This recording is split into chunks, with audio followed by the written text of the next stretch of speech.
Hello, everyone. We are talking about Dog and Pony Show, which is Season 1, Episode 19 of My Little Pony, Friendship is Magic. You have McGann the Fangirl and the Bagel Ghost. Hi. And in about an hour, I feel like I'm going to think this entire episode was a fever dream, because what in the holy hexadecimal did we just watch? Early show weirdness. It was so weird, though. Okay, so we start out at Rarity's, and she finally named her shop. It was Carousel something. Carousel Boutique. Oh, that's so cute. And this random, I guess, pop star pony walks in named Sapphire Shores. Very iconic. And she knows Rarity because Rarity had some kind of piece in Clothes Horse magazine, which I had to do a mom chuckle there, because that's what you call somebody who has a lot of clothes in the human world. Okay. See, I'm supposed to be entertained by you wanting to do the weird handshakes of, hello, I'm so-and-so, but you're never entertained at my weird mom jokes, so I'm just saying it's not fair. It's not a balanced old system. And outdated. Boo. Anyways, so Rarity and Spike go gym hunting so that they can make enough costumes for Sapphire Shores. I feel like you skipped over a little bit there. Okay, fine, then you go and explain that part. Sapphire Shores is looking through Rarity's boutique for a special outfit for her tour of music. I guess she does that. Tour of music. Yeah, you might think a pop star would do a tour of music. Yeah, as opposed to a book tour or a lecture series on how to be a better parent. Stop it. She's looking around and she's not finding anything, so Rarity's like, I got you, girl. I got the most shimmering, most expensive item ever. And it is this pantsuit, maybe? Covered in rubies and sapphires? It looks like something that Elvis would wear, covered in all these gaudy gemstones, and she's like, that's amazing, I'll take 5, plus this one. In different colors. Yeah, and I don't know why, and I know this is not like an adult level written show, but still, I don't know why Rarity's not like, okay, I'm gonna need quite a bit of money to get this going, ma'am. Well, if she can't deliver on some of the product being so small... No, I don't think that's fair. I don't think that's fair, because if she already has the one suit finished and Sapphire Shores already wants to buy that suit, then Rarity has proven that she can deliver and create this project, so I think it's completely fair to at least get a hefty deposit up front. Maybe we just didn't see that. Maybe we just didn't see that. Maybe... But we saw the whole interaction with Sapphire Shores, because she leaves before the intro starts. My little And then we don't see her again. Not for the episode, but she comes back quite a bit. Oh, interesting. Well... But the Diamond Dogs do not. The fever dream of this episode, the Diamond Dogs, yes. But before we get to them, first, Rarity and Spike are going gym hunting so that Rarity can make all of these crazy costumes, but I'm not really clear where they're at in Equestria. The Ponyville, or...? Well, no, where they went gym hunting at, because it kind of looked like later episodes I've seen where Spike is around the other dragons. It looked like that area. I mean, it kind of looks similar, but not at the same time. I feel like it's just that mountainy area where they woke up that dragon that one time. You remember Dragon Shy? Oh, yeah. So... is this an area that Rarity regularly goes to? Apparently, because she's now buying these gems. Because a few things stick out to me as weird. First of all, Spike is eating the jewels. He always did that. I don't remember him doing it so far in the series. And once he did it, I was like, oh yeah, Spike does that sometimes. But I can't recall him doing it prior to this episode. Maybe I'm mistaken, but I don't know. I feel like I kind of really enjoy Spike, so I kind of perk up extra when he's on screen. Although in this episode, I'm a little confused, because I guess Rarity's special cutie mark talent is actually locating jewels and not being a seamstress. Is that correct? Maybe? Because she's able to use her unicorn magic to find the gems underground. And I thought that Spike was going to be her truffle sniffing pig kind of a thing, since he eats the gems, but no! He's there to use his tail as a shovel and a jackhammer and all these really weird things that I'm betting he never does again. What they said in, I believe, Ghostbusters was that most unicorns have a little bit of magic coordinated to their super special talent, but Twilight is the exception because her talent is magic. And I have accepted that Twilight is extra special magic girl, but I am confused at where Rarity relates into this, because her super special talent is finding rarities. Apparently, yeah, because I always assumed her talent was related to seamstressing, and that's not really jewelry making, so we we've got a thing at odds here, and that also makes it interesting for the Cutie Mark Crusaders, because if Rarity's talent is finding gems, and that's what makes her special, and that's what her Cutie Mark is about, but what she loves to do is make clothing, then it's a bit of a conflict of interest, and it shows that ponies aren't as one-dimensional as we thought. Who thought they were one-dimensional? They're butt stamps. They're Tootie. If I made that joke, you would not have laughed. I'm just saying. And by the way, I feel like I need to pause for a second and make this note. We have a handful of people in the comments so mad at us about the Cutie Mark Crusaders. I don't know their whole story arc. I'm kind of going with it. I know some people were upset that we kept calling Scootaloo Rainbow Dash's cousin. My bad. I thought that was a fact. They never say how they're related. I just assumed. I have always heard that, though. I've heard that since the series was brand new. So I am surprised that it's not an actual fact. But the other thing people got upset about with the last episode is how I was like, the Cutie Mark Crusaders are bad at everything, and when they're good at something, they won't continue to try it. And yeah, that upset a handful of people, and you know, way to be controversial. I stand by it. They're bad at everything. That's kind of the point. And that's the point of being a little kid and trying different things. I just find it maddening that they are good at certain things, but they don't want to pursue those. So, you know, fight me on it, I guess. Like, don't say that, they'll find you. But anyways, back to Dog and Pony Show here. The Diamond Dogs appear out of kind of nowhere. They're lurking in the bushes and watching Rarity and Spike. And they figure out, oh, Rarity can find gems? We like gems. We don't really know the purpose of these gems. Do they just wear them? They just like them. They're the Diamond Dogs. And when these Diamond Dogs surface, I kid you not, they're the most deformed looking biker gang dog people. They make me uncomfortable. This is 2D and I feel like I'm falling into the uncanny valley seeing these guys. When you have too pure of a bred dog. They're all snub-nosed and bug-eyed. And yeah, no, that's not this. These are horrific looking. Like, these are actual horror movie monsters. Everything got mixed with a pug. And they kidnap Rarity and drag her underground because even though they're dogs, apparently they live like mole people. And it's so weird. Like, none of this episode makes any sense to me. So we have a commercial break. At the end of this commercial break, Spike is coming back with the other 5 ponies from the main 6. And everybody is so desperate to go save Rarity. And they're having these group hallucinations of how bad Rarity's having it underground. I feel like Twilight must have conjured up an illusion because there's no way they all share that exact same thought. Can Twilight do that? Can she make a mass hallucination? Probably. Look, when you see some of the stuff she can do later, I'm sure. Spike, though. Spike is so cute because when he was working with Rarity and Rarity's like, don't you eat my gems. At the end of the day, she's like, here's this beautiful blue gem. It's one of the best ones we pulled. This is your reward, Spike. Have at it. And he uses that gem and puts it on a fishing pole to try and lure the dogs out so he can get to Rarity. And like, that's so cute. Like, that's so little boy cute. He has the most off-putting imagination of himself. Oh my gosh, hot Spike, right? It's like, I didn't think that, but you know, you do what makes you happy. I'm sorry, I don't mean I personally find him hot. I think that is what Spike thinks he looks like in his hottest form. It reminds me of that one scene from the 2016 DuckTales where they're going through the dreams, and I think it's Dewey, and he's like, what? I always wanted to be the eldest sibling, so why are your legs so long?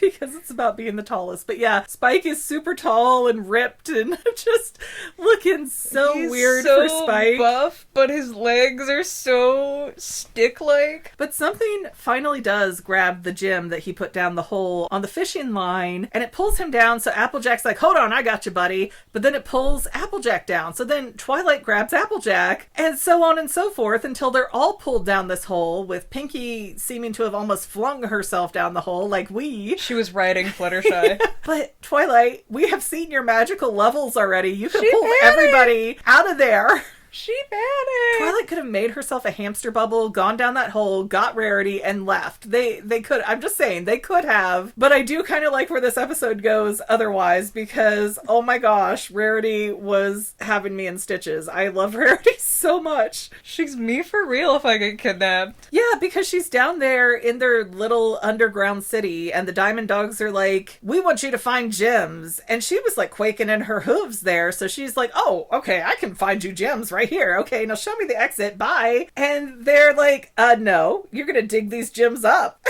And she does the most half-hearted. Yeah, like a little princess, she just starts flipping her hoof in the dirt.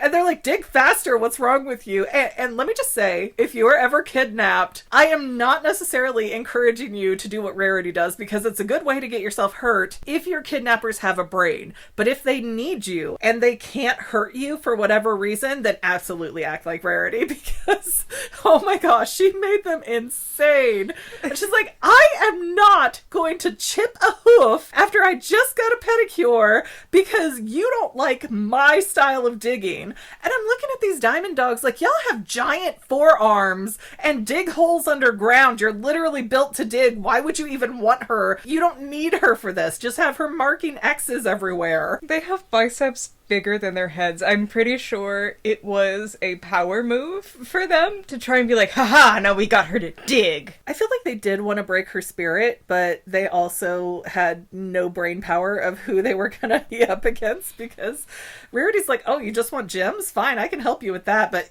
you want me to dig? You better go F off right now. What do I look like, a regular earth pony? Yes. And her sass, oh my gosh, Rarity's sass is amazing. And eventually they're like, fine, you don't want to dig? Then we'll just put this harness on you and you can pull this mine cart with all the gems. Haha, stupid pony, haha, we got you. And she keeps being like, me.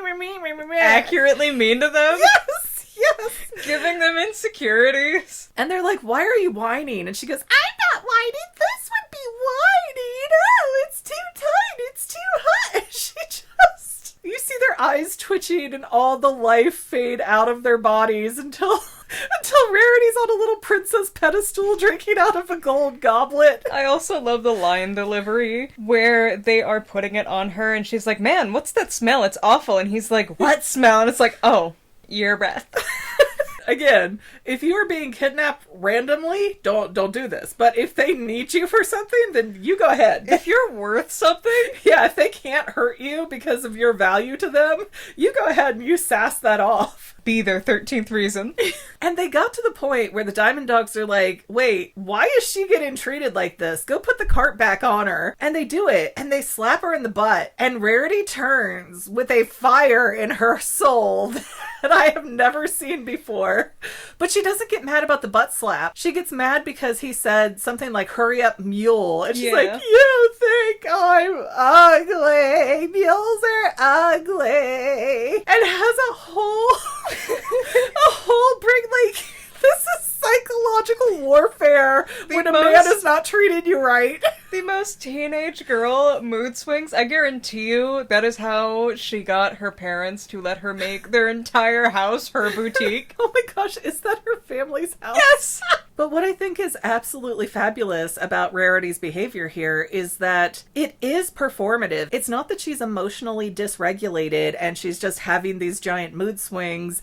She's doing it purposefully to irk them because she can see that it's working. And I can't explain why, but I love this class in master manipulation. You twist their arms, or I guess their ears, in the way that favors you best. This episode ends with her getting a net positive. It does. So, okay, all the other ponies and Spike have fallen down the hole, and these other Diamond Dogs have jumped on them and tried to bridle them and be like, haha, you're our workhorses now. And Applejack is like, oh no, we're not having this. And, you know, there's a whole bucking bronco situation here until all these Diamond Dogs are like, what did we get into? These are not just fun little ponies. And Spike is making a little sword out of the stalagmites, and he's charging in there ready to rescue Rarity, the poor helpless damsel in distress. And instead the Diamond Dogs are like, please take her, get her out of here, take all the jewels she got too, because we don't want her to have a reason to come back. You know you won when not only you're let free, but you are paid to leave. Yeah.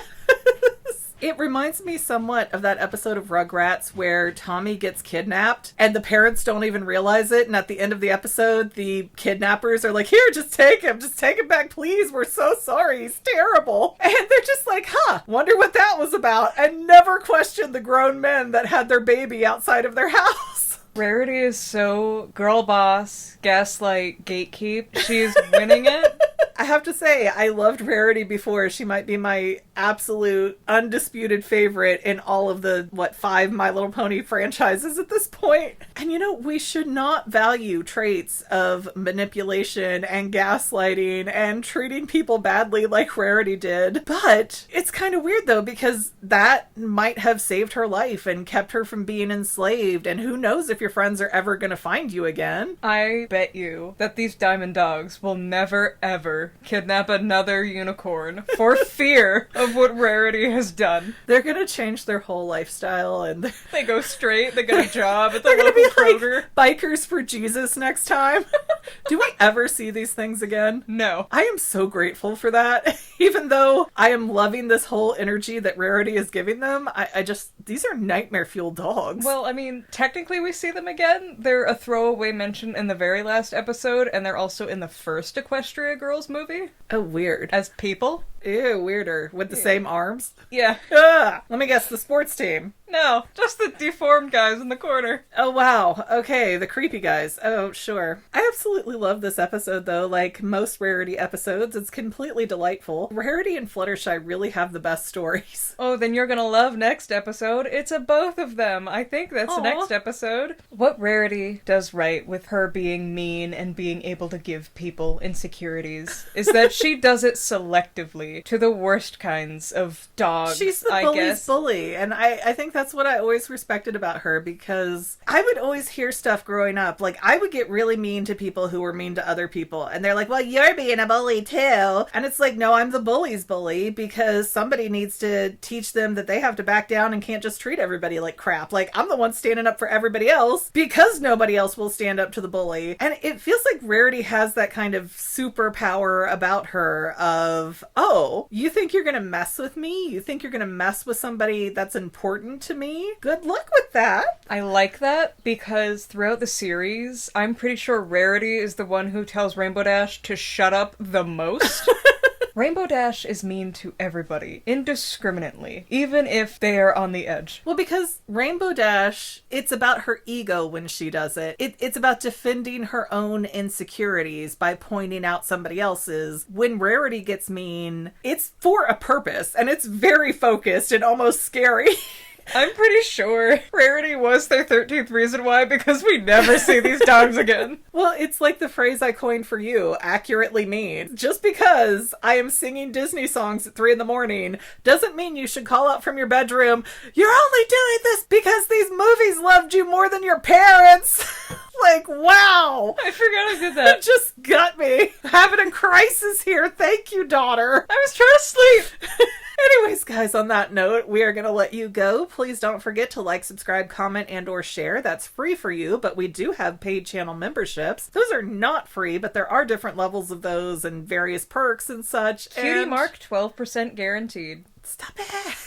We have at least 12 members. One of them is going to have a cutie mark at that point. That's Stop not it. 1 out of 12. I don't know how percentages work. I do. I take a lot of math. Anyways, we'll see you next time, guys. Bye. And to any of my members here on YouTube, a huge bottom of my heart thank you for all of your help and support. If you would like to become a paid channel member, there is a link in the description below. Thanks again, guys. Love you. Well, family members, we're almost done, but I want to invite you to hang out with me in some other places. I'm on Twitter and Instagram as my own personal self, and I have a Facebook page too, but I mostly just post photos over there. And sometimes people say, hey McGann, I want to mail you something. How do I do that? Easy. Just click the About tab on my channel page, and my most current P.O. Box info will be right there. I also run another channel, The Family. It's really a hodgepodge channel where we might post anything. Oh yeah, and I also sell shirts and stickers and stuff with the Family and the Fangirl logos. If that is your cup of tea, I have a link in every description of every video. Finally, if you want to help out the Fangirl channel and make sure I'm putting out out video essays for years to come. The best way you can help is by subscribing and watching more of my videos, whether they're new, old, whatever. Maybe even share one or two on social media, help spread the word. People who watch to the end of videos like you helps to tell the site, hey, this is a good video, we should recommend it to other people. So if you made it this far, leave me a comment of something like, hey, I made it to the end. Love ya. See you next time, family members.